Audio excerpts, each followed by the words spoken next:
College കാലഘട്ടത്തിലാണല്ലോ കുറച്ച് പ്രണയലേഖനങ്ങൾ എന്നൊക്കെ പറഞ്ഞ കുറെ കാര്യങ്ങൾ ജീവിതത്തിൽ സംഭവിച്ചത് അല്ലേ? കുറച്ച് പ്രണയലേഖനങ്ങളൊക്കെ കുറെ എഴുതിയിട്ടുണ്ടെന്ന് തോന്നുന്നു. അത് കുഴപ്പമില്ല, ധാരാളം എഴുതിയിട്ടുണ്ടല്ലോ അല്ലേ? കയ്യിൽ കുറെ ഉണ്ടെന്ന് ഞാൻ കേട്ടിട്ടുണ്ട്. ഞാനും എന്റെ ഭാര്യയും തമ്മിലുള്ള കത്തുകൾ തന്നെ കുറെ കത്തുകൾ കയ്യിൽ ഇപ്പോഴും സൂക്ഷിച്ചു വെച്ചിട്ടുണ്ട്. ഞാൻ അതല്ലാതെ എന്റെ ഭാര്യയെ കാണുന്നതിന് മുമ്പും ഞാൻ കത്തെഴുതിയിട്ടുള്ള ആളുകളുണ്ട്. എല്ലാ പ്രണയമൊന്നും സാക്ഷാത്കരിക്കപ്പെടുകയില്ലല്ലോ. ചിലതൊക്കെ നമ്മളുടെ ഇഷ്ടങ്ങൾ മാത്രമായിട്ട് നമ്മളുടെ ഒരു ആഗ്രഹം മാത്രമായിട്ടൊക്കെയുള്ള ഈ ഒരു കാര്യം കൂടെ ഉണ്ട്. പണ്ടത്തെ ഒരു പ്രണയത്തിനകത്ത് ഞാൻ പലപ്പോഴും നമുക്ക് പഴയ കാലത്തുള്ള ആളുകളുടെ വെച്ച് കഴിഞ്ഞാൽ ദൂരെ നിന്നൊന്ന് കണ്ടാൽ മതി എന്ന് പറയുന്ന അർത്ഥത്തിൽ മാത്രം പ്രണയം പോകുന്ന അവസ്ഥകളും ഉണ്ടായിട്ടുണ്ട്. നമുക്ക് ഇഷ്ടമാണ്, നമ്മളത് പറയുക പോലും ചെയ്യാതെ ചിലപ്പോൾ ഒന്നുകിൽ ഇഷ്ടപ്പെട്ട പെൺകുട്ടിയുടെ കൂട്ടുകാരോടോ അല്ലെങ്കിൽ കൂട്ടുകാരിയോടോ മാത്രം പറഞ്ഞിട്ട് നമ്മളത് അതിൽ നിന്നൊരു മറുപടി കിട്ടാതെ പോലും നിന്നിട്ടുള്ള കാലങ്ങളും ഉണ്ട് എന്നുള്ളത്. അപ്പോൾ അതൊക്കെ ജീവിതത്തിൽ അങ്ങനെയും ചില കാഴ്ചകളിലൂടെയാണ് നമ്മൾ കടന്നു പോകുന്നത്. അപ്പം പക്ഷേ അവിടെയൊക്കെയാണ് അത് കഴിഞ്ഞതിന് ശേഷം പിന്നീട് എനിക്കൊരാൾ കൃത്യമായിട്ട് രേഖയുമായിട്ടൊരു അടുപ്പം തുടങ്ങുമ്പോൾ കത്തെഴുതി തുടങ്ങുമ്പോൾ ഞങ്ങളൊരിക്കലും പ്രണയമാകുമെന്ന് പറഞ്ഞിട്ടൊന്നും തുടങ്ങിയ ആൾക്കാരൊന്നുമില്ലായിരുന്നു.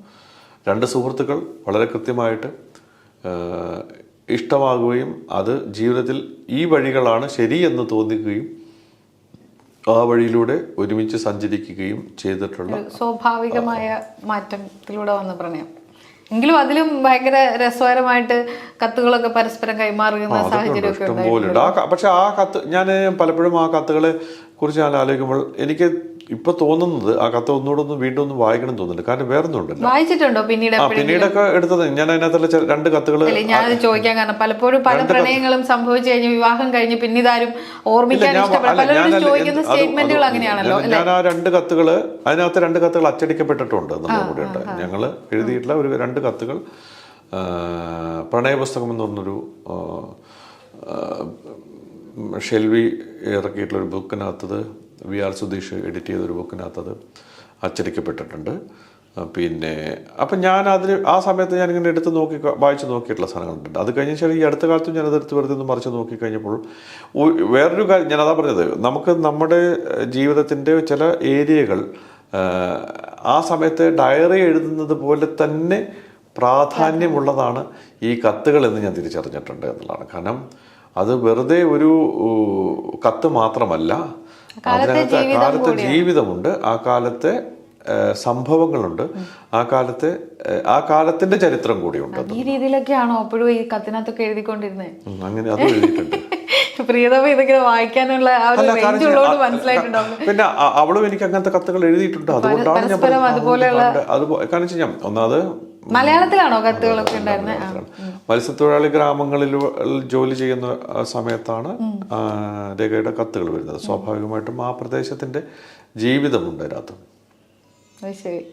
അതാണ് അതിനകത്തുള്ളത്.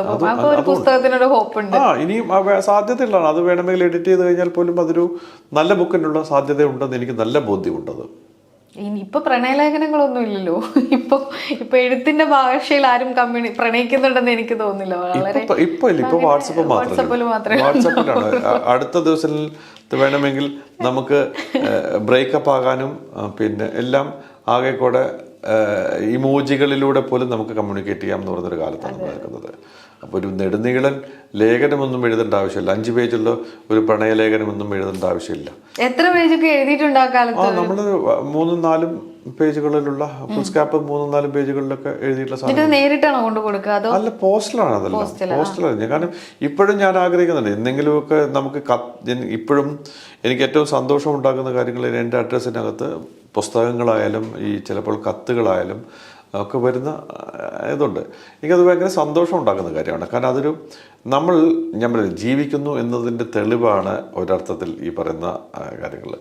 അത് വേറൊരാൾ എഴുതി പോസ്റ്റ് ചെയ്ത് അവിടുന്ന് ആ പോസ്റ്റ് ചെയ്യുന്ന സമയത്ത് പിന്നെ അവിടുന്ന് പോസ്റ്റ് സീൽ ചെയ്ത് മറ്റൊരു പോസ്റ്റ് ഓഫീസിലെത്തി ആ പോസ്റ്റ് ഓഫീസിൽ നിന്ന് അതിൻ്റെ പോസ്റ്റ്മാൻ അത് അഡ്രസ്സുകൾ നോക്കി ഇവിടെ കൊണ്ടുവന്നിരുമ്പോൾ എത്ര പേര് ഈ പേരിങ്ങനെ വായിച്ചു പോകുന്നുണ്ട് എന്ന് ഞാനിങ്ങനെ ആലോചിക്കാറുണ്ട്.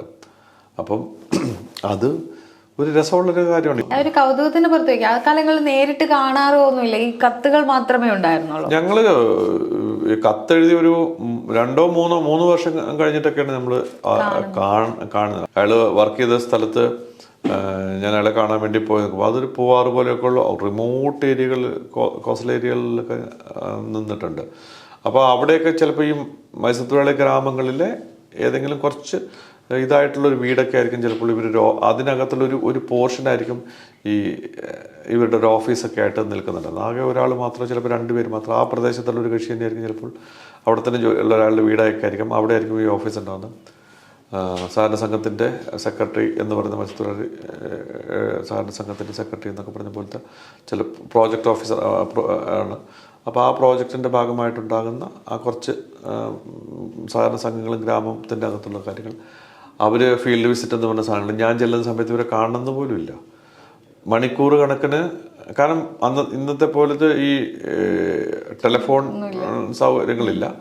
രണ്ടാമത്തെ കാര്യങ്ങളിൽ ഞാൻ വരുന്നുണ്ടെന്ന് പറഞ്ഞു കഴിഞ്ഞാൽ അയാൾക്ക് വേറെ എന്തെങ്കിലും തിരക്കുകളുണ്ടാവും.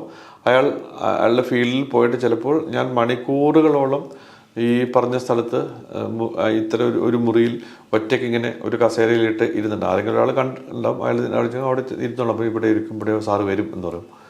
എന്നിട്ട് വൈകുന്നേരമൊക്കെ ആയിട്ട് ഞാൻ രാവിലെ ഒരു 11 മണിക്കൊക്കെ അവിടെ എത്തിയിട്ട് വൈകുന്നേരം 4 മണി 5 മണിയൊക്കെ ആകുമ്പോൾ കണ്ടുപോന്നിട്ടുണ്ട്. തിരിച്ചു വരുന്ന വഴിയിൽ ഒരു ചായ കുടിച്ചു, കുറച്ച് നേരം വർത്തമാനം പറഞ്ഞു, ഞാൻ തിരിച്ചു പോന്നു, അവളുടെ സ്ഥലത്തേക്കും പോയി. ഇങ്ങനെയായിരുന്നു. ഇത്രയേ ഉള്ളൂ കഥ.